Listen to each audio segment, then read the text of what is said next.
Welcome back to episode 55 of the Disorganized Wizard Club podcast. My name is Alex, and I'm here as always with Adam. Hello. And Cam. Hey. And we're a group of Ottawa-based players that play just about anything and everything that we can qualify for. We talk about decks, tournaments, stories, just about anything to help you and ourselves to get better at Magic. Hopefully. I saw that if I can qualify for it. I saw that you had that little snippet there as the description on our new Twitter page. I did. We have a Twitter page now. I made it at DWC Podcast 1. I made it a long time ago and then just never confirmed the email, I think. So they deleted our account. So Alex had to remake it. Yeah. So we have it now. We have 2 followers, myself and the Wizard Tower. Because we just made it. I should get Twitter so I can follow. Yep. So I can keep up on the latest DWC news.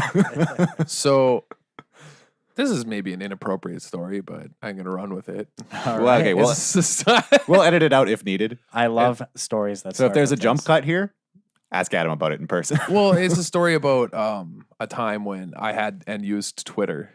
I still think my Twitter account exists, but during this period, I was traveling to a lot of conferences and stuff, and I remember I was going to a game studies conference, and it was all like video game designers and a bunch of other people, and it was during the height of like the kind of fanaticism surrounding like Gamergate, right? And I remember people being like, these like crazy academics, like, we're going to call the cops if they say anything radical or something. So I remember I tweeted, come to my talk at 3 p.m. It's at like this or whatever. It's about how to make bombs with things you find in your kitchen.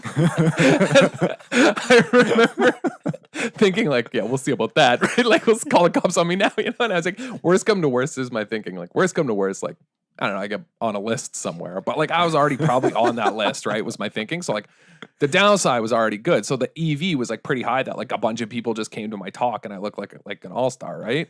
Okay. The result, and then the medium result, which was what actually happened, is like no one did anything and nothing happened because I was like, and I just Not well known on Twitter. Yeah, 'cause no one follows no, because I was in the hashtag for like this conference and like that's what they were okay. like following and talking about. But I concluded like either because I was like a white male, like no one gives like a damn what would I say, All right. and it was like during Gamer. It was like really funny. So I was like, yeah. And anyway, I just stopped using Twitter because it's like terrible and toxic. But like, I thought, like, oh, let's see if they call the cops. Like tweeted that as like a, so I don't have Twitter anymore because You don't the use it Canadian responsibly. Security Intelligence Agency made me shut it down. But you know who does have the internet? TheWizardTower.com, where you can find all your Magic singles. Nice segue. Dude, I'm getting really good at these ad intros. So I was saying, when we do the ad spot, I want to have it like really unique, like Yeah, like with like Thorin, a terrorist right? slant. Yeah, like Thorin, Yeah, he you always were has tight. these like funny intros for his ads, and I thought that was a good time. So Wizard Tower has a Twitter account now, so do we, but I don't. Yep. You can't follow me. And speaking of Wizard Tower, they're holding Ixalan pre-releases this weekend. I know you guys are doing the Iron Man, Yup. which is you get to play how Yo, many? Cammy's down. Yeah. Give me a minute. 6 pre-releases? Yeah, I'm gonna play all of them. Cam and I are 2 at a gianting. Only we're gonna 6. We're I could gonna do get 7. smushed. Yeah, I could do more. I might only play a couple rounds in the midnight one because I forgot I promised someone I'd give them a ride somewhere on Friday morning. So I have to get up early. Rip. Well, you have to get up early for the 9 a.m. anyway. Yeah, but I was gonna like sleep till 10 p.m. on Friday, like go to bed like a bit later than my normal time and go to bed at like 2 in the afternoon. Okay. Get up, just before pre-release and then just stay up. Mm-hmm. But Lil Benny, former guest on the podcast, is moving away that evening yeah. as well. So like we're having a thing, and so I don't want to be like up all night and then have to go out that Saturday night, then go to Sunday pre-release again. So I'll probably only play a couple rounds. But yeah, we're playing all 6 pre-releases, and Tower has like a promotional thing that the various clues, I'm sure people have been following. I know a few people, and there's like prizes for dressing up in like set costumes and stuff. Like I can't remember her name, but one of the employees, like she has like a crazy like shaman-esque like dinosaur outfit she's gonna wear or something. Really? Oh yeah, it was like Yeah, I haven't seen she was that. working on it at work when I was there the other day. Is she dressing up as, and pardon my pronunciation, Huatli? Huatli. We were trying to figure out how to pronounce that planeswalker's name. Yeah, if you have any idea what the warrior poet's name is, let us know, because I can't send it out. Yeah, I don't know. Oh. Also, sorry, I just Lie. also wanted to clarify my Twitter or my conference paper wasn't actually about making bombs. Oh. I just thought of it and I was like, wow, that sounded really bad though if I like should people clear thought this up. It was a. It was That about, wasn't the actual topic. No, it was about Max Payne. Oh, You know that game? I It's a really sweet video game. think I've heard of it. Yeah. Well, when we can talk about bombs Man, right now, limited set review. Limited set killing review, these air quotes. segues. It's insane. For anyone who's listened to this show before, spoiler season is not over. It is not pre-release weekend, so all the new cards still do in fact suck. That is the rule. All new cards suck until they don't suck, and they're placed within their proper. Until proven otherwise. Yeah, that's the rule because people get overhyped. So we have this rule that all new cards suck, but we have 10 cards that we think might, maybe, possibly They have a chance of slightly not sucking. of not sucking. Yeah. At some point in time in the future. So we'll be hitting those sometime later in the episode.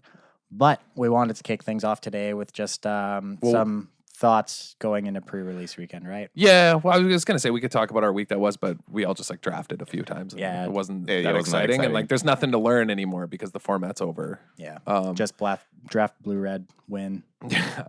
And this format seems to me, and this is what I was kind of gonna get to with the pre-release for sealed and draft for people who are gonna be able to play draft right away is like this format seems like it's gonna be obviously wildly different.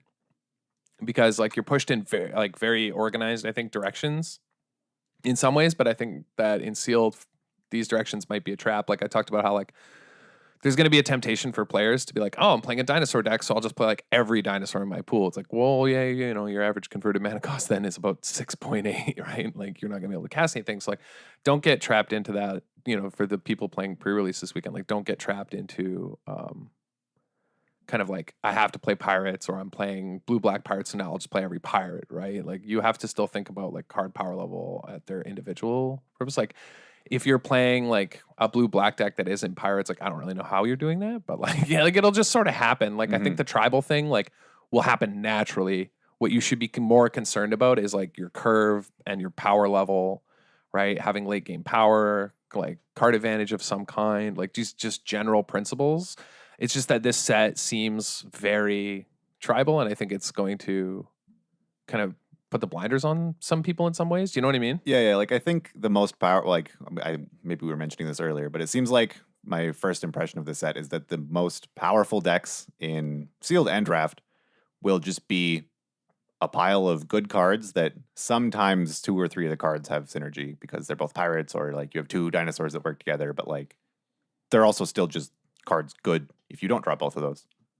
Yeah, like they're still like playable on their own. Yeah, which is like sounds like a kinda very just simple how thing to sealed say That's about just how Magic. sealed- Right, yeah, that's yeah. just sealed in But you Magic can- in general, but I feel like those will be the best decks because if you overdraft, like those might only be the good like 2 or 3 pirates that you're offered, but if you're take those early and then you accidentally overvalue like pirates because you have pirate synergy, like a lot of the pirates aren't that good. Yeah, I don't think that like it's as kind of tribal as people might think it is. Right. my It's point. like this blinder thing you were mentioning. Yeah, in draft you can definitely pull it off more. Like the difference between like draft and the last format is like, for example, like you could take these crazy blue-red decks that you could never get in sealed. You'd never get those in sealed, and they were never good in sealed because of that, right? But so the sealed and draft are obviously going to be a lot different. But like in draft, you probably can pull off pirates easier. Like you can probably pull off playing like Admiral Beckett Brass, and it's very good, right? Okay. But like in sealed, it's a little like riskier. I'm not sure. And also, it seems to me, and like you mentioned this before that we started recording, like, and this is something I was going to mention, that it seems to me in sealed, it's a lot easier to splash all your bombs because of treasures. Yeah. Right? Like treasures kind of let people just play a way higher power level than they normally would. And in draft, you're not just going to incidentally, I don't think, have as many treasures just kicking around. Whereas it feels like in sealed, it's like pretty easy to build so that you can splash. Right? Like you can kind of gear your deck towards splashing more colors and more bombs or card draw and removal, right? Like the kind of things you value in sealed where that you might not value them as much in draft. So like keep your eye out for like what you can kind of get away with in sealed, because you can probably get away with a lot more than you think in this format.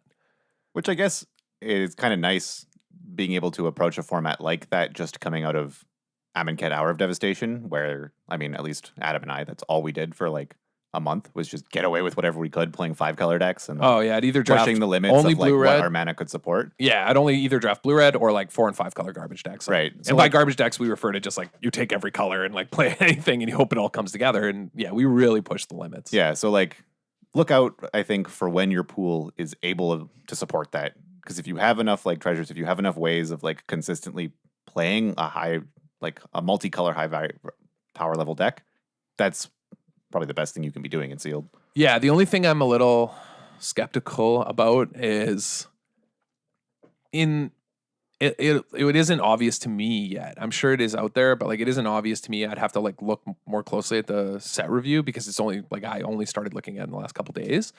Is for Amonkhet Hour, it was like obviously like you would just go base green X and you'd have like your 2 base colors and you'd splash the other 3. And that's the trick to playing 4 and 5 color decks that a lot of people don't understand. Like they'll think, oh, I'm playing 5 color, I'll just play equally 5 color. And it's like, no, you have a base, either a base color or maybe 2 base colors and you're splashing everything else, right? So for our Amonkhet, it was green, right? Your base green, splash everything else. And eventually you get to a point where Cam and I are pushing the limits and we're like splashing green for fixing. Yeah. Which doesn't really work. Well, because we mentioned briefly in the week that we had just played some drafts. I like found the line of like what you can't do. And it was like playing a 3 color deck where the colors are not green with like an Hour of Promise and a Sifter Worm. That deck did not go well. Yeah.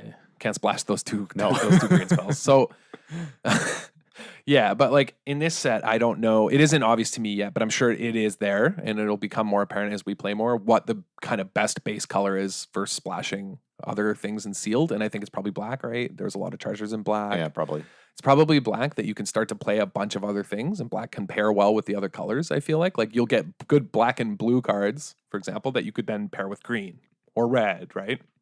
And so you have a base black blue and you splash the other colors. Like I think that's probably going to be so strong. You say you're playing base pirates and then you're stealing the best from the other colors? Yep. Thematic. We got a plunder. So yeah, I thought anyway. And also I don't know for sure, but if like history teaches us anything about Magic sets, I'm a little concerned for like green's identity as a color in this set. This kind of reminds me of like the problem that Battle for Zendikar had as far as Eldrazi and green as a color identity went, in that one of green's primary features is that it has big dumb idiot creatures, right? Like you think of like the common like big guys like Rampaging Hippo, right? Cowl Prowler, all these like 5 mana, 6 mana, 6/6s and 5/6s that just kind of like within the context of their format are massive. Like what's the sandworm, right? It's like a 7 mana greater sandworm. Yeah, 7 mana, 7/7, you know, like just big. It's the biggest thing. Like it's just a massive creature. But this set, green doesn't have that identity. White has giant creatures. Red has giant creatures. All the other colored dinosaurs are massive. Right? The big creature colors are Naya. Like they're green, red, and white. So green doesn't have the monopoly that it normally has on big creatures. Okay. And that's a bit of a concern. It's not obviously going to be as bad as Battle for Zendikar, where big giant creatures were colorless. Right? So like this blue-black tempo deck just like slams an 8 mana 8/8 on turn 8. You're like, oh geez, like I'm never beating that card out of a blue-black tempo deck. Like I wasn't prepared for that, right? Like that was the problem. So like green had no color identity, had no purpose because it couldn't dominate the board. It couldn't play a big creature and have that creature be the biggest thing on the board. You could say it was devoid of its color identity. Yes. Jeez, you've been hanging around Cam too much. But yeah, so that was an issue. And part of me, I don't think it's going to be as bad. They've learned a lot of lessons, and they were like actually really regretful about the state of Battle for Zendikar, right? Like that set sucked. Yeah, it was awful. It was incredibly limited bad. Was so bad. It was unplayable. I hated it. Yeah, it was so bad. There's been multiple articles looking back on it being like, yeah, we messed up. Oh, even like, this is why. Mark Rosewater was like, I'm so sorry. Like it was a train wreck, right? Like and he even said like we ruined green's identity, and like basically we cut an entire color. Like we swapped in devoid for green essentially, and it ruined the entire game, you know, like for people during that limited set. And it was like widely panned as like one of the worst limited sets in recent memory, right? Which is funny because the original Zendikar is regarded as one of the best. Yeah. So pretty funny, but part of me is concerned about, you know, so if you're like a green player or whatever, I don't have like an attachment to a color, but I'm saying like going into this pre-release as well, like note that like you don't have to go green anymore just to play like big guys, because there are huge dinosaurs in other colors. Yeah.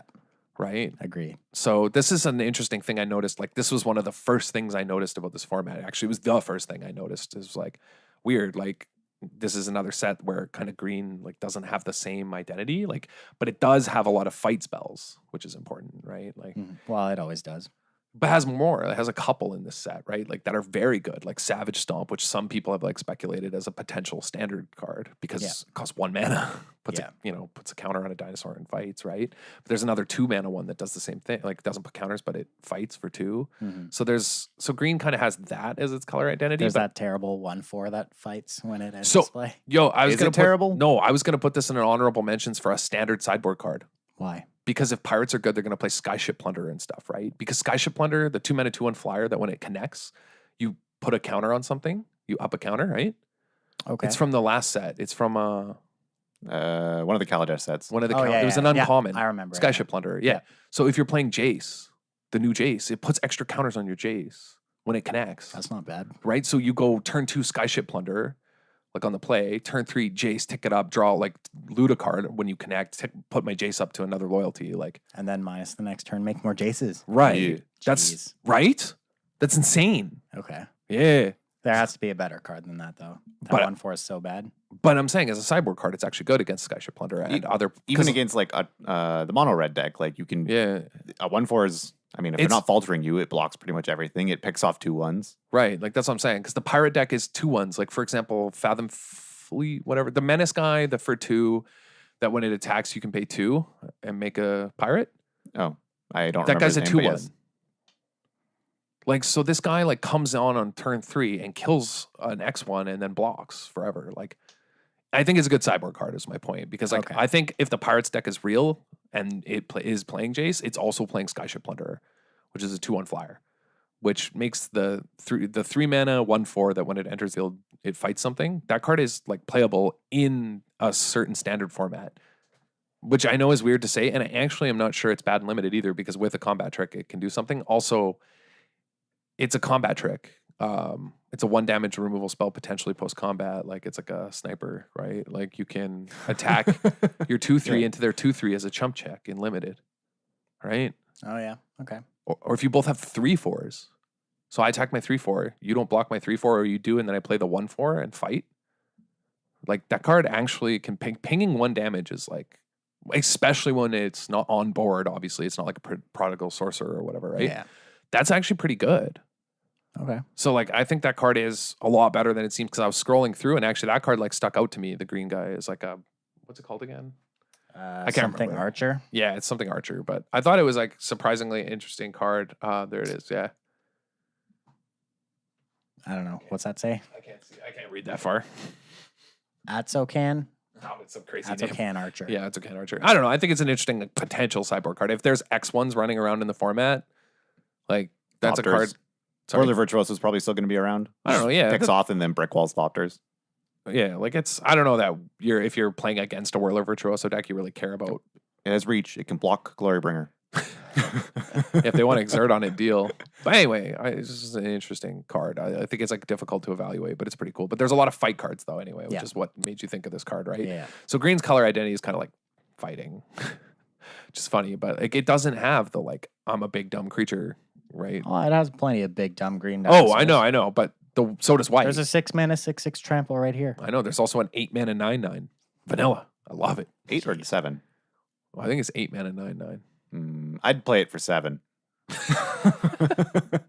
No, 1 mana's worth a lot. 8 mana 9/9. Just vanilla 8 mana 9/9. Man, that thing's a beat. I think is that the biggest vanilla creature ever printed? Oh no. Oh no, there were Eldrazi that were just vanilla, right? Yeah. Okay. Pretty sure there was just like 11 sevens or The something. Eldrazi ruin and everything. Yeah, classic. See, taking greens like they're always stealing their thunder. They're always out there to get it.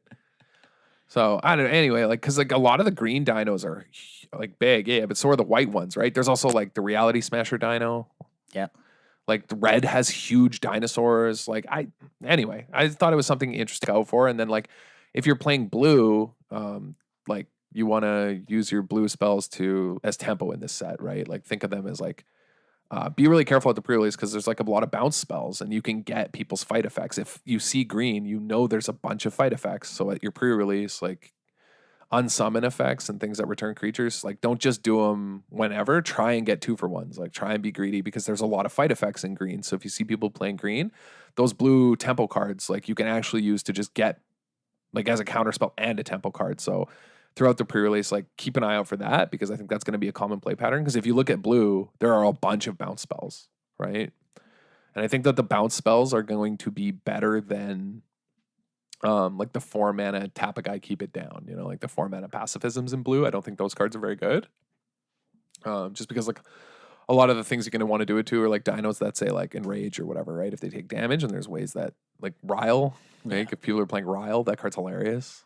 Like deal 1 to your own creature, it gains trample, draw a card. That card's actually like That seems very good. in like this set if you have an enrage themed deck, right? So like also it's important again like to realize like when you're playing sealed, like think about these like minor synergies, because they really come up a lot, right? And like in draft they're going to matter even more. But like Ryle is like a card where you're like, oh, I don't know if it's good, but then you realize like, oh wait, I have like 5 enraged dinosaurs and this thing cycles anyway, you know, like and it solves the issue of like your 8 mana 9/9 never connecting. Yeah, exactly, because it has trample now. Right. And also, like, the white dinosaur that's like, whenever it takes damage, put a +1 counter on all your team. Like, that's crazy if you cast Ryle. That is a good Ryle target. Yeah. Like, that's in limited, that's better than Ripjaw Raptor as a target, assuming you have a board. Yeah. Obviously, like, it's way better. It's 1 mana pump might put, like, 5 +1/+1 counters on my team. Like, that's ridiculous. Oh, yeah, Ripscale Raptor. I thought you were talking about Ridge Scale Tusker, the Kaladesh card, which does pretty much the same thing. Nothing's better than that card. True. But anyway, yeah. So like keep an eye out for blue. Like if you're playing blue at the pre-release, like that's what you want to be doing, right? Is like that's how you're going to counter certain decks. Like blue black, like is pretty obvious, I guess. Like you're playing flyers and chip damage and trying to get in fast. Yeah. So going into pre-release weekend, just with your initial thoughts on the card so far, what colors are you looking to, like ideally, if you could choose colors to open that you could play, what would you choose? I don't know yet. I'm gonna base it. No. So I'm gonna base it on my gold cards, because the gold uncommons in the set seem nuts to me. And uncommons lately, I think that I've mentioned this on the podcast before in limited, have like to me largely defined my deck building choices almost as much or more than rares in a lot of cases. The uncommon power level is very high. Like think about a card like Hostage Taker, right? Like in your sealed deck, if you have multiple Hostage Takers, like this lights out. That card's bananas, because if you steal a dino and cast it, like, is that beatable? No. Like, is that card beatable in limited? Well, no. Yeah, like that's, you know what I mean? Like, you have to answer it or it's over. So, like, you guys remember playing against like Gonti in limited. It's infuriating. Yeah. Right? Like, it was so infuriating. Also, because you didn't know what your outs were. It was for a whole different reason. I hated Gonti in limited because, like, I kind of hated in constructed for that too. You don't know your outs anymore because you don't know what's missing. So it's very annoying if you're like a person who keeps track of your deck and what's in there, right? Like, no one does that. I mean, that's why you play Evolving Wilds to counter. Right? Yeah, we talked about that. We talked about this. Yeah, we actually like thought this was a reasonable thing. We were like, no. If Gonti becomes popular, you got to play Evolving Wilds because you got to counter it and you got to know what's in your deck and what they have so you can play around it. Anyway, so I would base a lot of it on the blue. Like black seems okay to me, but like it's really hard for me to judge colors early. I will have to play with the cards more. But like I said, I would base a lot on having where I had the most what I thought is like playable commons. I thought one card was like interesting. Like there's a black common, so 4 mana 3/3 where it kills a creature your opponent was dealt damage this turn. That's an interesting card. Like it's enter the battlefield is like destroy a creature your opponent controls that was dealt damage. It's a common for 4 and it's a 3/3. That card seems pretty good to me. Because there's a lot of, so I think like red-black pirates might be very good, and a lot of the red-black cards are pretty good because there's a lot of red just deal a damage or like deal 1 to all like enemy creatures, like kind of things like that. So that card sounds like it would be a major player in the black-white deck. We haven't really talked a lot about the identity of white, but before we started recording, I mentioned that like a lot of the white cards make tokens, and you said like if someone has a deck that has too many of these like make 1/1 vampires with lifelink effects, like they'll just be outsized and outpaced like so quickly. And like some plays a 3/3. Right. This is probably like you might think like, oh, I'll just play vampires and I'll make all these vampires and there's got to be some sweet vampire synergy, but like your 1/1s just stop doing anything so quickly. But if you have a couple copies of these like 3/3s, you just get to serve with your 1/1s, and any creature that blocks, you just kill it post combat. Which is like berserk. That's so good. Right. Like, yeah, that's why the type of effect that like a token deck needs to be viable. Right. I think that is like very good in this limited format. Like it's a common. It's a 4 mana 3/3 that kills something if they blocked like your crappy tokens, right? Yeah. So like when you open your seal pool and you get like the legendary white flip land, which I actually think is very good, but you think, oh, it only makes a 1/1. That's my rare for 1. It's like, well, okay, like look at the rest of your pool. Like maybe you can start building around that synergy to try and get people right. Mm-hmm. And think about those attacks and like how and if people will attack. Like this format seems like it's going to be like pretty crafty, right? And then it's going to come down to like scrappy battles till someone plays a 9/9. Then it's all over. Yeah. I don't know. I still have to I'll have to play with it, and I'll report back like after pre-release, and I do a couple drafts next week, and I'll see like what colors I would favor. I would stay open for now, but like I said, I'm a little nervous about green. Maybe green turns out to be like the best color. I could be wrong. I'm just saying. Are we going to be able to draft next week? Oh, I guess it'll be the week after. Yeah. ABJ wants to host a draft. Oh yeah. Oh yeah, we're gonna He get has some to draft save his games packs. in. Yeah. Oh yeah. Oh yeah. We're all supposed to save our packs, aren't we? Yeah. Yep. Okay. Sweet. I love doing that. Yeah. Draft weekends hype. Mm-hmm. Yeah. Sweet. Yeah. We'll report back then. You guys better save all those packs you win this weekend. Oh yeah. Will do. I'll only sleep on half of them. Sleep on your treasures. Yeah. It's like the cat. Well, consider myself more of a dragon, but whichever. Well, my cat does it, so. All right, so staying on theme with new Pretty sure cards. cats devolved from dragons. Going into this weekend, are there any cards that we would call a trap card that on the surface may look okay and playable, but we know better at the DWC? I think in limited you can almost get away with playing everything. Not true. But All it's very dependent. No, there's a cycle of cards, namely a bunch of 1-mana 1/1s with an 8-mana activation Those that I cards think awful. are just not at all playable. There's only one that's playable, and it's the green one, and it costs 2 mana because it's the 2-mana 2/2. But I would not be surprised if a lot of people tried playing these during pre-release, especially like less experienced people. So I don't know any of their names because I never want to play with these cards. But I'll find when you out. get force pick them a lot in the next couple months in draft, you'll remember the names. But right, for now. right. Don't. But like The one that's playable is Ixalan's Keeper. all right, we're talking about the unplayable ones. Unplayable ones. Okay. But like there's like a Fire red, Shrine Keeper. right, Fire Shrine Creeper. It's like a 1-mana 1/1 for red, and its menace. activation. But it has menace. It has menace. Okay. Maybe they all have a keyword. I don't know. Does the green one have trample? But No. yeah, it's like its activation is like 7 mana and tap it, and it like does 3, or 8 mana and tap it, and it does 3. tap Like it. And sacrifice it. no game is going to be and sacrifice it, right? You have to sacrifice it. Like no game is worth an 8 mana bolt. Or there's like the white one like gives your team +2/+2. Like if you That's not true. There was a card. Well, okay, you didn't have to sack it. Remember that crazy creature in Battle for Zendikar though that was like pay 8 and bolt something? Man, you're crazy Oh, though. yeah. That card was the Adam's Invoker, gonna but be yeah, because you didn't sack it. Adam's gonna be all over Short Creeper. Right, Short 1 mana 03 8 mana tap sack. By the draw 3 time cards. I am gonna play that card. By the time that you like can crack this, you've already won. Well, if you're not yet, because dead. I have to draw those cards to No. win with. But I agree, these cards are probably not playable. Right, like they cost 8. That's so much. You wouldn't play an 8 mana draw 3 that forces you to mulligan Yeah, okay. Yeah. because it doesn't do anything until then. It blocks. It doesn't do anything until then. Yeah, no, those cards aren't great. But there are other cards like I think that a lot of people will see and say, oh, these are traps, but are actually okay. Like, for example, if your sealed deck pulls it off, but this is more of a draft thing, like the Merfolk enchantment. There's a 3 mana, like 1 in a blue, 2 colorless. Whenever you cast a Merfolk, make a 1/1 hexproof Merfolk. If you have critical mass of Merfolks, that card's got to be borderline unbeatable. Right. It's similar to like Oketra. It's not as good as Oketra's Monument, don't get me wrong, because Oketra's Monument is insane. Yes. And you played in any off-color deck, and it just took people way too long to realize that. Yeah. But this card, if you're drafting the Merfolk deck, this card's insane. So I think like all the cards in limited are like kind of in a vacuum, or sorry, not in a vacuum. Sorry, it's the exact opposite. They're relative to like what you're doing. Mm-hmm. But in sealed, yeah, I don't think you can really gamble on like these synergies paying off. So I agree that the kind of like the 1 mana activation for 8 cards are like not playable. I also think there's a bunch of like 1 mana 1/1s in the set that are also not playable. Like there's far too many just like 1 mana 1/1s. The only playable one, I guess it's a 1 mana 1/2, but there's a black 1 mana 1/2 that you can pay a black and give it death touch. That card's fine. Yeah, that code's okay. But Yeah. So like don't get kind of sucked in. I think too many people do this and they always kind of flounder.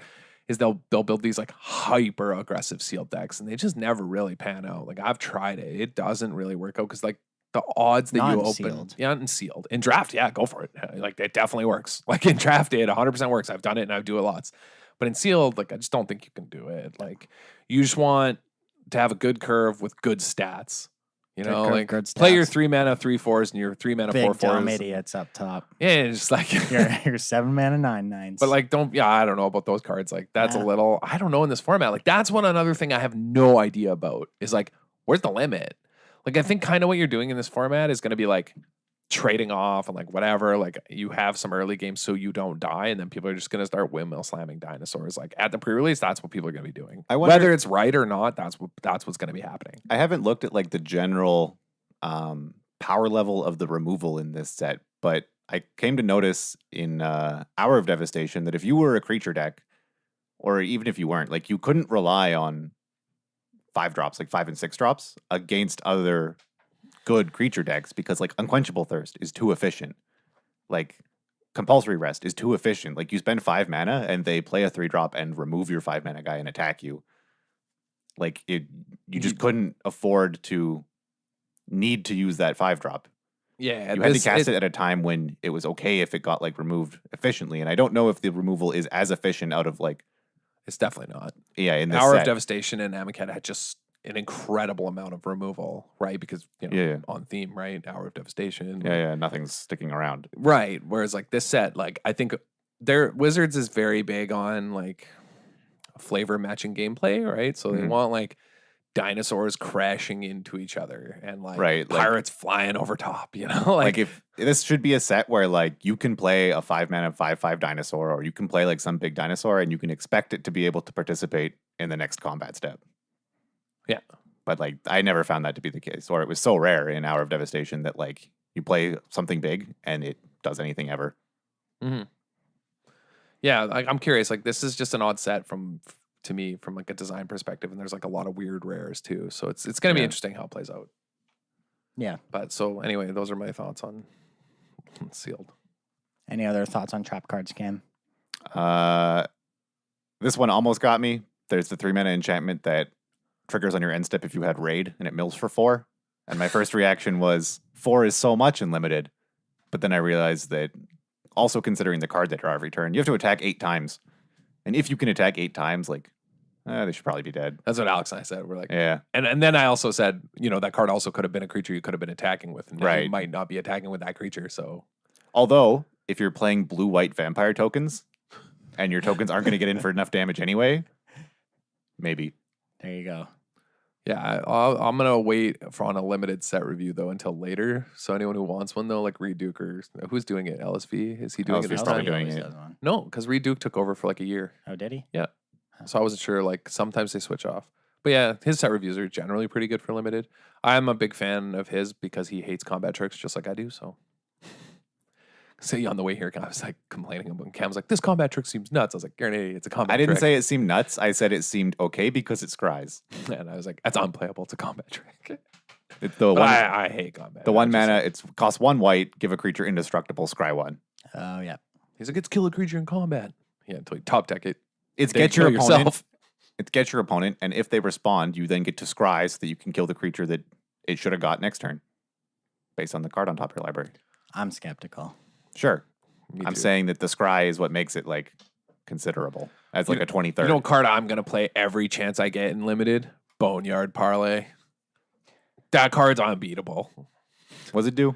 Factor Fiction's graveyards for creatures. Like, right. It's exile up to 5 target creatures from any graveyards. Ooh. So I hope we get it in 2-headed giant because we can get somebody with it.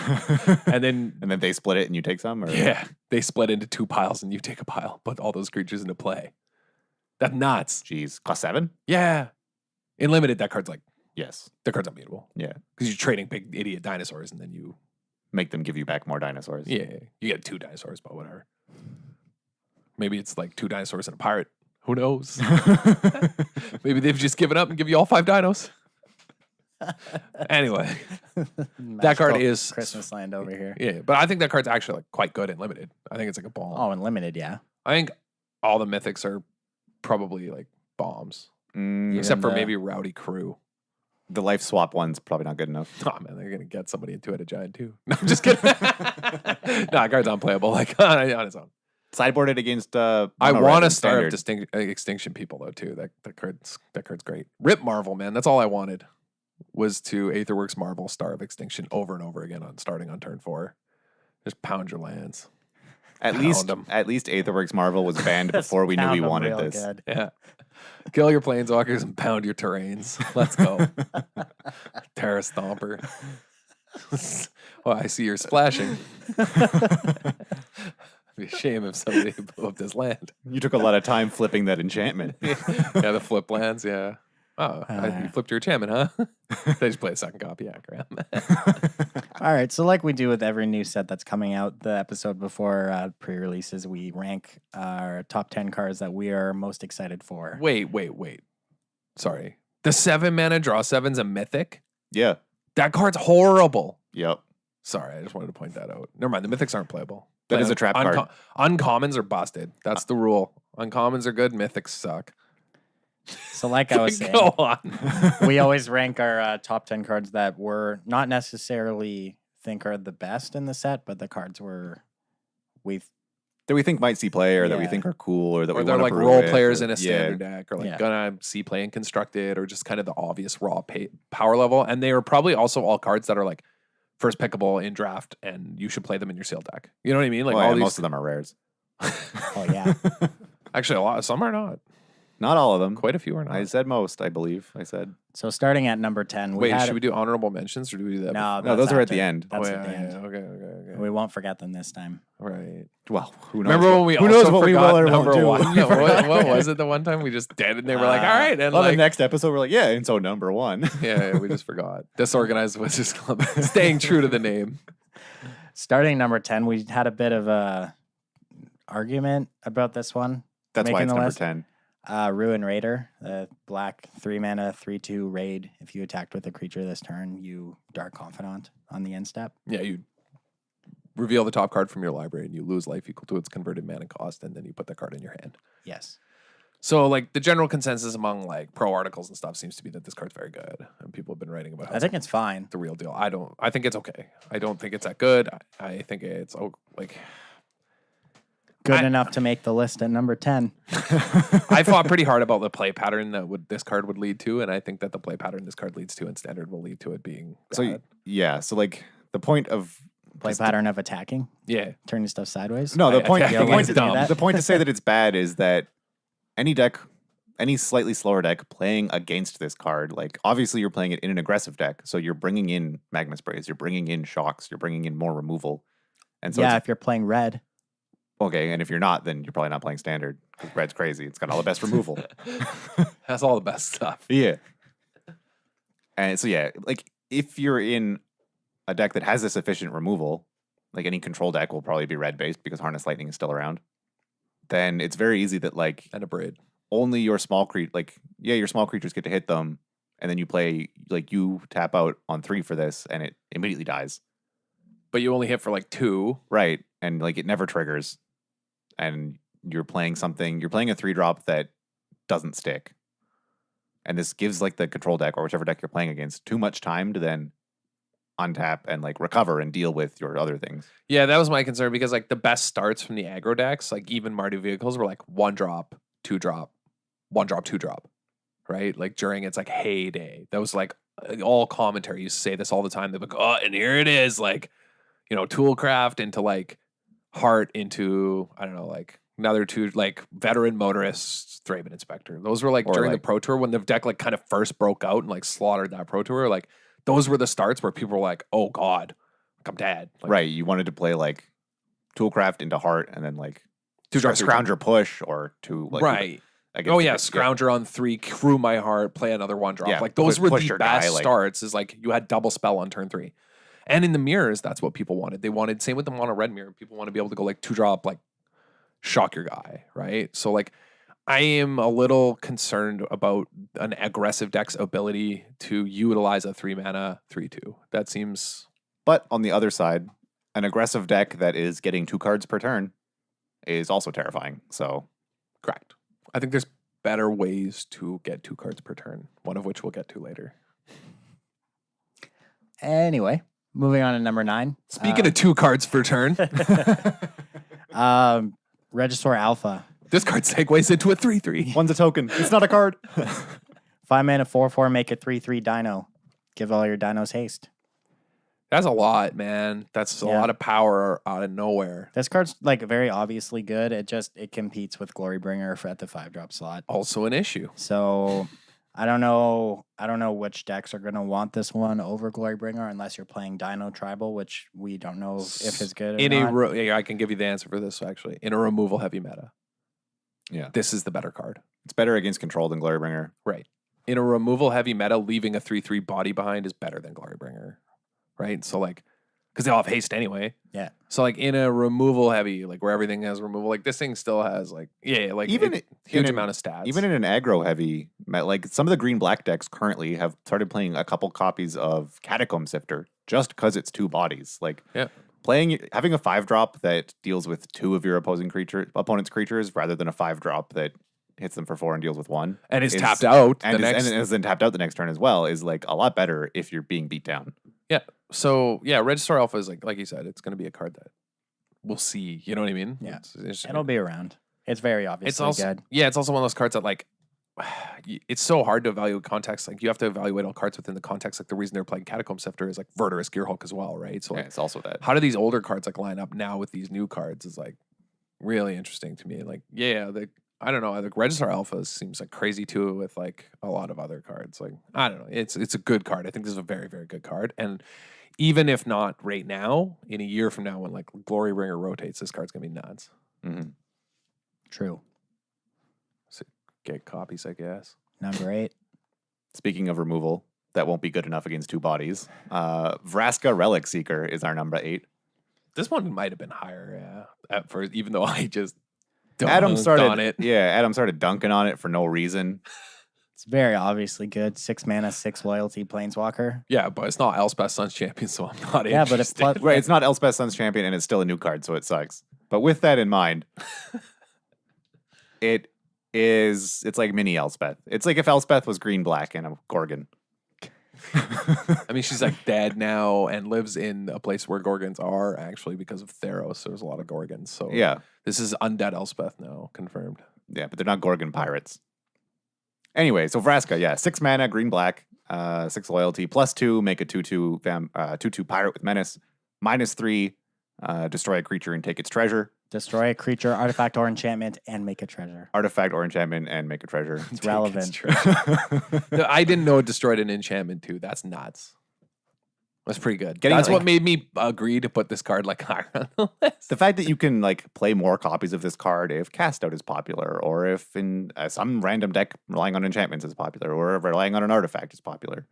But and then the ultimate, which is usually irrelevant. It's set your opponent's life total to 1, but you notably then have some menace pirates. Yeah, having a menace is pretty good actually out of them, just to pressure planeswalkers and life totals as well. Like. And the fact she ticks up to 8 loyalty is insane. So That's much loyalty. So high. Yes. So I think that one's pretty interesting. Notably, we didn't like put the red white Huatli Planeswalker on this list because I don't think the card is good. Probably the card is not good. Oh, one more thing about Vraska, and this was actually something that Pete mentioned. If you're playing like the type of deck that has black in it and is more controlling because you want Vraska, you're probably playing 3 or 4 Fatal Push. And so that might be enough. The fact that you can tap out on 6, kill their biggest guy. Make a treasure. And you have the treasure, which then revolts the Fatal Push to continue to protect your Planeswalker. Shit. Yeah, dude, that's a big game. Wow. Yeah, Pete is smart. Which is why, like, that it makes a treasure is huge. Is a big deal. Okay, yeah, I didn't think of that. Put it up higher on the list. No, that's actually not. Yes. Because, like, you're not playing 3 or so copies of Fatal Push. Right. You're playing 4. Right, you're playing push, or this could be a magma spray, or this could be a whatever. But like, a spell pierce. Yeah, that's actually nuts. Right, no one's playing around that. Jeez. Yeah, that's actually really good, especially because if somebody like I don't know. Yeah, there's lots of ways like works out really interesting. Yeah, that's cool. Number 7, Carnage Tyrant, 6 mana, 7/6, can't be countered, trample, hexproof, Dino, green. Control can't beat it. What are you going to do? It's like they were worried that green would lose its color identity and just put all of it on one card. Yep. Card's great. A 6 mana, 7/6 trample, can't be countered. You can't kill this card. I mean, you can cast Dust on. You can block. Oh, shit. Okay. Blue Eye Monument. All the cards rotated out, rip. Man, this card beats Torrential Gearhulk in just stats. True. Card's insane. Yeah, I just hate cards like this. Doesn't die to Hour of Devastation. Are there any instant speed edicts once To the Slaughter rotates? No. Rip. Yeah, this card's going to be annoying. Yeah. Like, if there's just a raw, annoying Dino deck, it's playing that red 2-mana, the 2-mana 1/2 that gives dinos haste, and then it makes all your dinosaurs cost 1 colorless less. Because that's just a 2-mana mana dork that gives all your dinos haste. That's nuts. That doesn't have to tap. Yeah. And so, like, man, going like turn 4 Regisaur, like Alpha, making 7 power and stats and smashing, and then next turn playing like Carnage Tyrant. That's haste. With haste, that's not realistic. Like, Just that's like attacking for 14 on turn 4. Yeah, just like a red-green monster deck. Turn 5. Yeah, just red-green monsters. Like, you're playing Glorybringer. That seems sweet. You're playing Glorybringer in that deck, too. Honorary dinosaur. Yeah. Yeah, man, I'm telling you, the only way Control can beat this card is if they're playing white and Fumigate. Every other Control deck can't kill it. Bontu's Last Reckoning. Yeah. Now what you can couldn't even finish the sentence. No Control deck. Noted modern playable card, though. Fumigate. Bontu's Last Reckoning? Yeah, dude. Tom Ross playing him in sideboard at 8 rack. Oh, yeah, I saw that. Yeah, dude, top 8. Love that deck. I remember when I first put that deck together was when Twin was popular, and I used to just go around beating Twin players, and they just get so salty. They're never beating that deck. What, you going to get to 4 mana? Cards in that? What, you going to keep a 2-card combo now with 4 mana? Yeah, okay. Let me introduce you to my friend, Smallpox. Like, get out. Dude, it was great. They just get so salty. Yeah, okay, so the next one on the list is Vraska's Contempt. The 2 black and 2 instant. Exile target creature or planeswalker, gain 2 life. I think a better outer end, actually. Even though it doesn't hit any non-land permanent, it hits a planeswalker, which is what you care about in a control deck, and it hits creatures, and it gains life, and it's very, very good with... And it's Torrential Gearhulk. Torrential Gearhulk. Yes.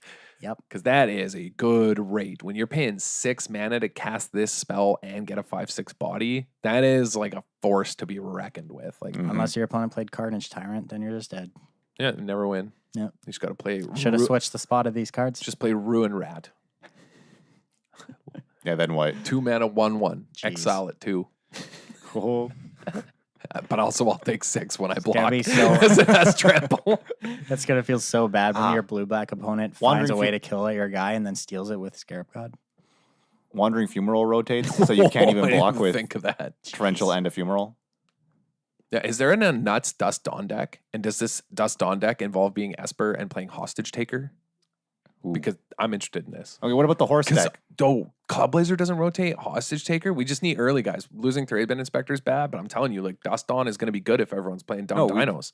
We turn Oketra's Monument into black-white vampire horses, and once we have, like, we have a bunch of small vampires that gain life, and then we have 2. Are you saying we have 2 Crested Sunmare? It's a Nace Feratu deck. Yeah. So all the vampires are too small to get Dusk Dawn, and all the horses are indestructible. Okay, that's actually nuts. We broke it. Yeah. Come get your sick brews. Yeah, black-white horses might be real, though. It's definitely real. Yeah. No, dude, Crested Sunmare is powerful. Really powerful. But, like, yeah, mostly because, like, there's a lot of cards with, like, vampire cards that are playable on their own and, like, gain life, and they're just having them lurking around. It depends on the vampire card supporting it, because if the deck doesn't have legs to stand on, the horse got to be put down. No, the one mana. She is like, we're killing it today. Not the horses, but the puns. This is a glue-free episode. But no, like the 1 mana, 1/1 enchantment that flips to a land, which we'll get to. Like that. Okay. Cards like that, like those are like, I think it's more viable to play Crested Sunmare now than it was previously. There's better support for it. So I'm interested in decks like that. But I'm serious about the Hostage Taker. Gontia 2/3? Yeah. Yep. Esper Dust Dawn. We're just playing 4 and 5 mana, 2 2s and 2 3s. Yeah. All right, that's pretty expensive without a... All right, I'm in. Like, pause for a sec. Yeah, that's a little too expensive without Oketra's Monument. Shouldn't brew live. Right. Just makes me look dumb. Anyway, a Hostage Taker could be cool. Yeah. Moving on to number 5. This card better be good. Jace Cunning Castaway. I pre-ordered 4 of them. Well, like we said, and we said for 2 weeks in a row, like, if you're wrong, if you're right, cha-ching. I think this card's actually pretty good. Yeah. I told you, man. Skyship Plunder. Yeah. Just ultimate your Jace a turn later and, like... I can confirm. I think I've told this story on the podcast, you but I have. did it to Pete. It's Skyship Plunderer Bears plus Chandra. repeating. Yeah. In limited, yeah. In limited. Man, this card's nuts with the card you were just talking about. Your friggin' your 1-mana 1/1 enchantment. Is play Anointed Procession too. Yeah. It's minus and make more Jaces. No, I think it's real. Like if you hit someone with a Skyship Plunderer when the turn you play this, it's alting the next turn. Then they gotta like play super awkward to try and stop that. If you're on the play, you can alt this card on turn 4. Like that, if you hit him with a Skyship Plunderer. And then Actually, you don't even alt it. You keep it around too, because you hit them again with the Skyship Plunderer, then alt if you want. But you probably just alt, make copies. I'm just saying, like you have lots of options, but like you get to activate the new ones immediately too, right? yeah, that's why you just fire it off. Yeah, like that's ridiculous. Like Oh. if you go like So so you end up with 3 Jace on turn 4. yeah, Oh boy. And you've looted twice? no, you wouldn't end up with 3. You'd lose him because you'd alt them. Well, no, you just attack again, put him to 6, then alt. Yeah, but then you don't get to tick up the other ones. But Why?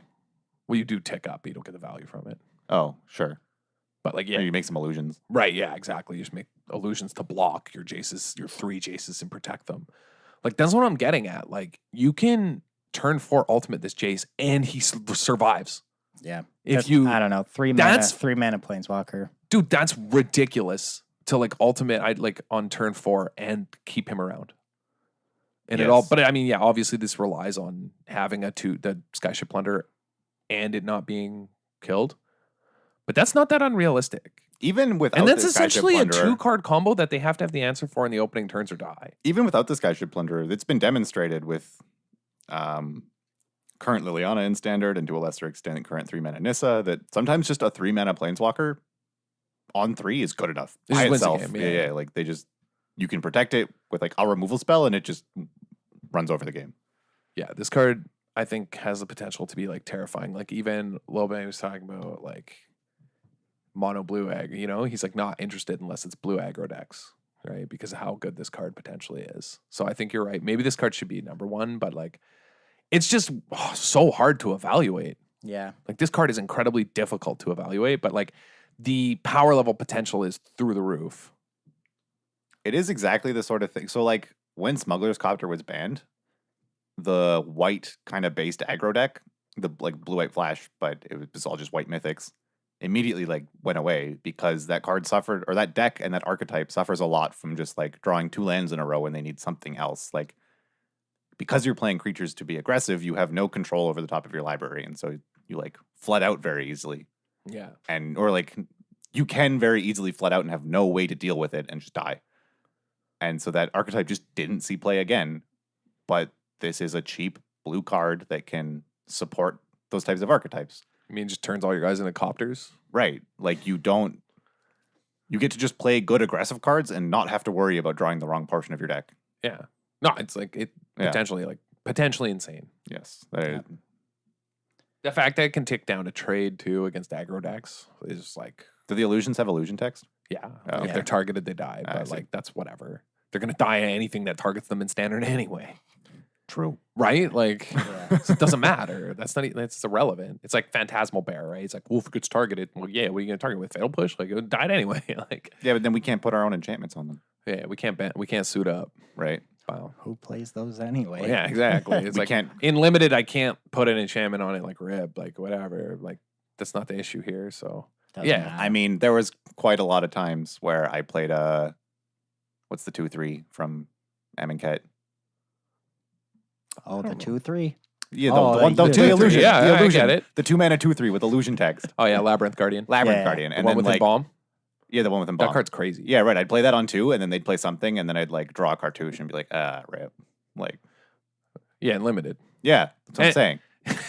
Anyway, we'll see. I'm saying the illusion text was relevant when there were enchantments that I wanted All to right. cast Oh, on we my switched creature with illusion. number 2 and 3, right? I think I'm fighting for Yes. that. Oh, but also, yeah, that's Yeah. irrelevant because we're moving to number Okay, 4. number 4. It got some sweet 1-mana reprints. Spell Pierce, Duress, and Opt. We're cheating here. Number 4 is 1 mana. Like we reprints. always do. Yeah. Yeah. We don't abide by your 10 cards in our top 10 Yeah, rule. bullshit. Yeah, so all these cards are pretty obviously good. They're all nuts. I've been missing Duress so much. Oh man, Duress is like It's- so important. It's so much better than Transgress the Mind. Oh god, I hate Transgress. I'm so gonna be so glad when I can play Duress instead of Transgress on my boards if I'm playing black. Like that I don't have to go, oh God, like I guess I need to play Transgress. Like I can just play Duress and be happy about it. And like, yeah, it's a good world. Yeah. I've never played a standard format with Spell Pierce, so I'm interested. I mean, when it was around, it saw 4 of in the main and like multiple decks. I don't think that we live in a current. I mean, that For Splinter Twin was Spell in that Pierce, world, so. But yeah, The Deceiver Exarch Splinter Twin was in that standard format, so. But it's still a card where, like, you know, you can board it in against decks you know are bringing in, like, Chandra, right? Or, like, Planeswalkers, like Vraska, and leave up blue and still play out your game plan, right? It's a card that, you know, if the Jace deck, like the blue aggro decks with Jace, Cunning Castaway are good, they're going to be playing, like, Pierces in the board. Yep. And all the 1-mana cards are just, like, good, efficient use of your mana that still let you play your game plan, which is incredibly powerful. it's probably safe to say that pretty much every blue deck in standard will play Spell Pierce in its board. Yeah, basically, Yeah. you know, like, well, some might play Dispel, like some might choose. No, 'cause it Dispel depends- rotates. Spell rotates. Oh, does it? Is it gone? Yeah. Oh, okay, never mind.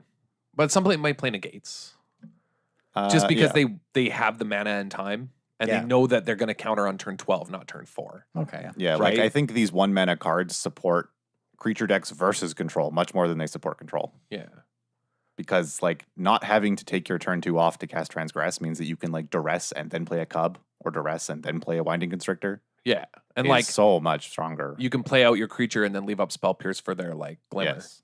Yeah, right? that's Like crazy you like too. play your 3-drop and then on turn 4 and have Spell Pierce for their end step Glimmer.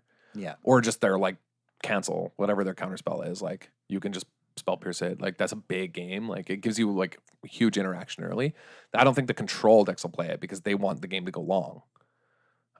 They'll probably just play it. Yeah, they already have like disallows and things. They'll just that are, get Spell Pierced and like hate their lives. Yeah. Like actually, right? Like Yeah. and that's fine. And then Opt is like hasn't even been modern legal. Like you know what I mean? It's a huge old reprint. But this is a card where like some decks are going to want it and some decks aren't, but it's like a huge reprint in the sense that it's a powerful blue cantrip. Yeah. It's not as powerful, obviously, as like any of the other blue cantrips, but they've learned their lessons over the years not to print those. But this is a big deal for a lot of decks. Like control decks will just play this to keep basically all hands. Yeah. Like Anticipate's gone too, so. but this is way better than Anticipate. This lets you like keep any hand basically with it. Like almost. Like I would almost keep every hand with this card in it playing control. A lot of the discussion I've seen about Opt is based around the fact that it has like it's not in modern, and people discussing whether it will replace Serum Visions. Do you have a thought on that? I don't think it's better than Serum. But I also think most people play Serum incorrectly, so I think most people don't time their Serum Visions correctly. Oh, okay. They're not patient. They don't know what they're looking for. They fire them off when they don't know what they're looking for. Like Serum's a card that digs, right? Like so is this, but Serum digs more. Yeah.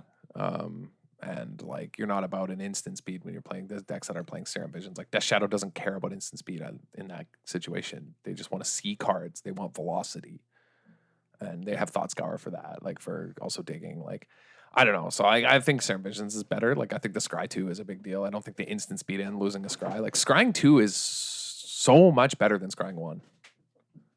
That is true. Like, but I mean, it's more than No doubly shit. better. Like I'm saying, it's. Yeah, I agree. You know what I mean? Like it's not 2 times better. It's more than that. So it's I don't Well know. said.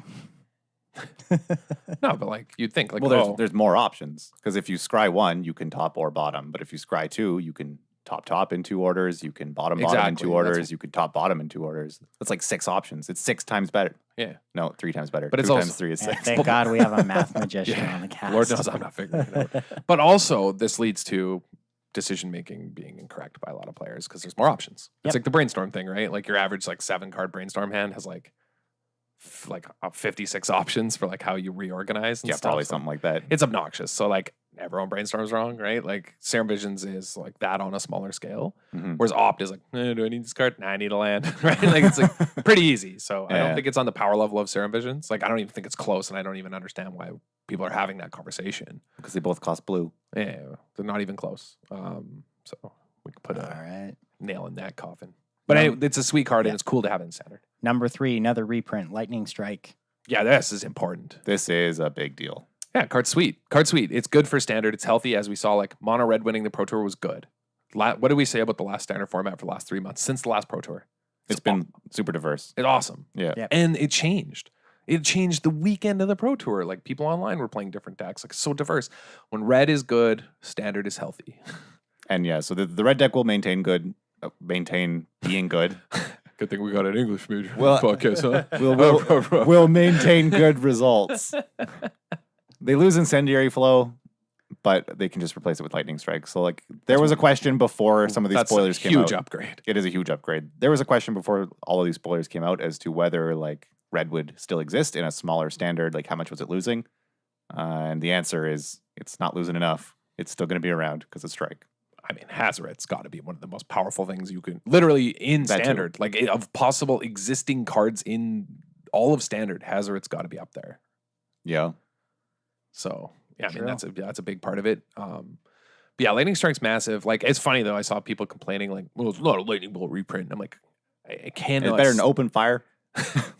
No, I cannot stand that conversation because it's like, okay, first off, like, Lightning Bolt was a common and an uncommon. Like, are you guys short on bolts? Like, did we need a Lightning Bolt reprint in standard so that you can get your Lightning Bolt copies? Because they're just, the price of them is too damn high. It's like damnation, you know? Like, you're mad about the price of Lightning Bolts. Like, we need a reprint. I can't even find a Lightning Bolt. Like, it's so expensive.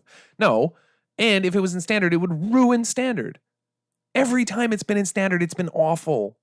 The entire metagame warps around it. Everyone plays red. Everyone plays it as a 4-of. It's busted. Like, it's too good. It's too efficient. Like, you can't have Lightning Bolt in standard. I'm sorry. Like, and like, yeah, so like Lightning Strike is very good, but it's not oppressive. So it's like, it's good to see these role players. And I'm just kind of like defending our excitement of Lightning Strike because I know a lot of people are like, why is that card exciting? Like, we've seen it before. It's just 2 mana deal 3. It's like, no, it's very good. Like, it almost like it and Boros Charm combined to create an entire standard deck together, right? Like, the old burn deck in standard was like centered around having those 2 cards were like a huge portion of itself. So like, Lightning Strike's a very important player, and I think it's like a good card to be in standard. Just like Duress, Spell Pierce, these are cards that are like good to have in standard. Exactly, yeah. They're healthy. They lead to like a healthy option. There's also like a white graveyard hate card, like similar to Rest in Peace in this set. It's like 2 mana, like you can't cast spells in graveyards, and they can't be cast, or creatures can't enter from graveyards. Yeah, players can't cast spells from graveyards or activate abilities from cards in graveyards. And whenever a creature dies, you gain a life. It's like a worse Rest in Peace. In some cases, actually, because I believe you can delve, or is that an activated? It's not an activated ability. It's paying a cost. So you can play this against dredge decks, right? It probably gets. Yeah, I think Death it shuts down Shadow? dredge. Does it shut down dredge? It's an activated ability. Probably isn't it? No, it's a replacement effect. We need a judge. Anyway, it's like a worse Rest in Peace because Rest in Peace boss. But like, yeah, the card's pretty cool. Like, but anyway, my whole point of bringing this up was like, they have learned that having hate cards in standard is important, and so it's good to see safety valves like this, right? Like, if God's Pharaoh's Gift became whatever, like, oppressive, now we have like a better. The Scry Exile card is like way better in graveyards now in this set. Like, that card is good for like maybe future stuff. Like, just having like Duress, Spell Pierce, like Lightning Strike is like a solid burn spell. Also, by the way, there's like these are all top tier limited cards. Like, I'm gonna be first picking Lightning Strike a bunch, I'm sure. Oh God, yeah. Continue the terror of blue red being the best color combo in limited for the last year and a half. Blue red pirates. Yeah. There's no blusted blue red uncommon, so. Yeah, there is. The looter's nuts. Oh, is it? Yeah, the looter, that card's good. Is it as good as the other ones we've had in the past? Like Maverick Thopterus? No. God, no. No, nothing is as good. All right, number 2, we cheated again. We put the 5 flip enchantments. The ones that turn into legendary lands. Yeah. Oh, they're Legion's legendary Landing. on the front side. Well, also, does this count now then? Are we counting the dagger that turns into Black Lotus as well? Because that is also one of the flip cards. That It's turns not into an a legendary enchantment. land. It's not an enchantment. But it turns into Black Lotus. We have that. Oh, we were going to mention that, weren't we, in the don't play these cards, they're bad section? If you put all your resources into making a Black Lotus instead of using your Black Lotus to make your resources, you're make your doing resources it faster, wrong. yeah. It's the wrong direction. But it costs 2 mana. Top decking a Black Lotus isn't good. No. But like Top that's decking a Black insane. Lotus that takes a bunch of luck and gives them 3 plans. turns to activate. But yeah, anyway, the That flip card's not enchantments, I think, are Flip all enchantments. potentially insane in standard. And Yes. the reason I brought it up is like, we were debating like where do we rank these? Like, are they even good? Because it's like a new mechanic. It's difficult to judge how they said. And I said, well, like the red one's an upgrade almost from Outpost Siege. A lot of them are just crazy front side only. Like the red one is an upgrade of Outpost Siege because if you flip it, it's over against control decks. Like they can't beat discard resolving. Yes. Like they are dead. So the red one it's a 4 mana enchantment, and I believe it's in your upkeep. You exile the top card of your library, and then you can cast that card until end of turn. Yeah, it's a like non-land. Siege or So you're drawing 2 cards per turn, and presumably casting them. So you just end up with a bunch of cards in hand. You're getting a bunch of free cards, and then if you cast 3 spells in a turn, it flips into a land that bolts things for 3. Yeah, pay 3, tap it, and bolt something. Like that's they can't counter it. They can't interact with that. Like Pretty good. yeah, that's real good. The only downside, I guess, is like it's legendary on the front, but Yeah. they all are. Yeah, Like I think the blue Well, ones they three- have to be, Yeah, of course. or the would be like. I mean, you don't have Unbelievable. to transform it. If you do transform it, then you just play your second one. Yeah, exactly. Then you're fine. And they ramp, like not ramp. I guess they kind of rampish. Like, you know, they give you an extra mana if you want Yeah. as well.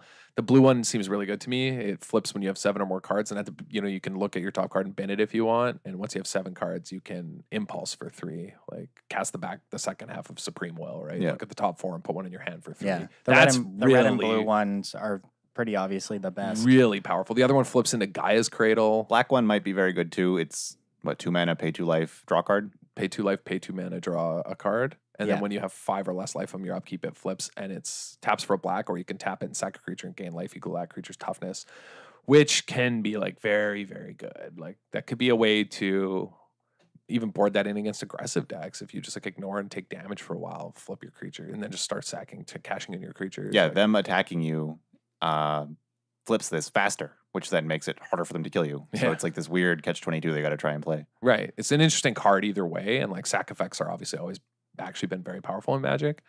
The green one I'm a little iffy about. Like making Gaia's Cradle is kind of irrelevant when you already have a bunch of mana. Right, it's the Time to same get there. same thing as like if you spend a bunch of resources to make a Black Lotus, like Right. you've like, already spent all your resources. so what do you have in hand? Yeah, that what are you casting with this extra mana? Once you have a Black Lotus, Yeah. what are you casting when you spent your entire hand making a Black Lotus? There's no fireball effects in standard, are there?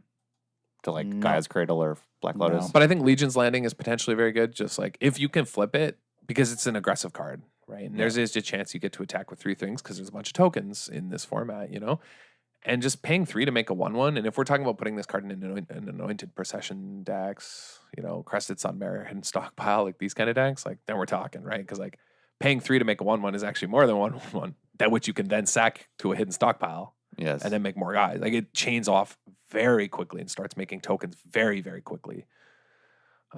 So that's a pretty interesting card that like can really swing a game. So I think the white one is like quite interesting as well. I think they're all very, very, very powerful cards. Yeah. That require some work, but are just like can be game breaking.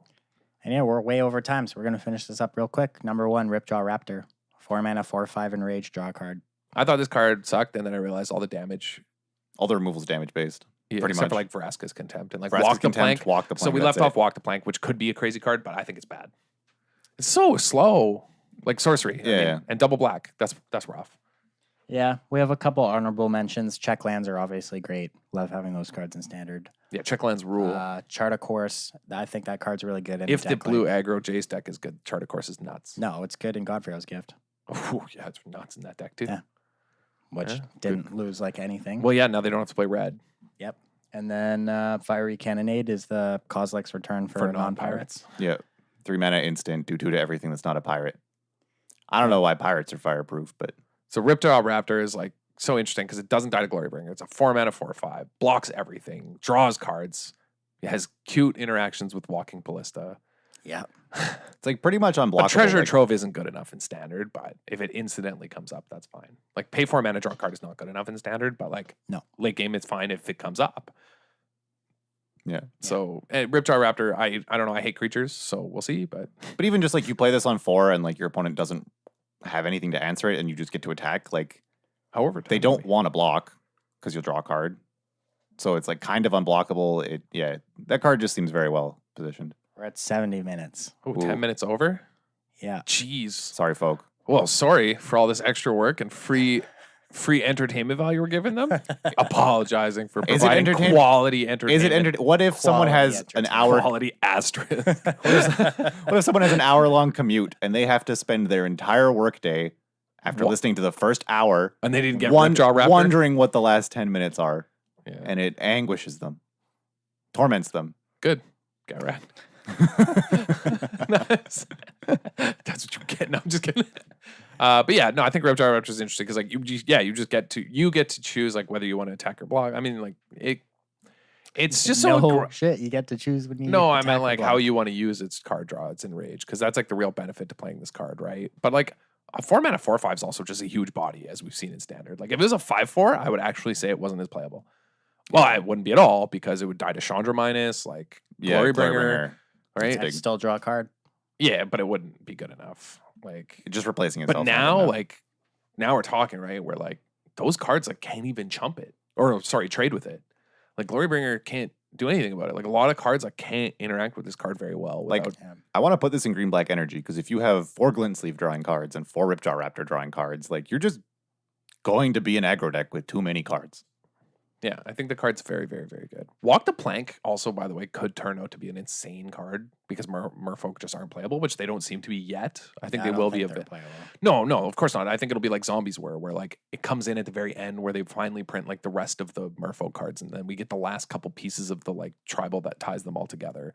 But like until then, it's potentially possible that Walk the Plank is playable, but double black and sorcery speed is just like, man, that's brutal. Yeah, it's weak.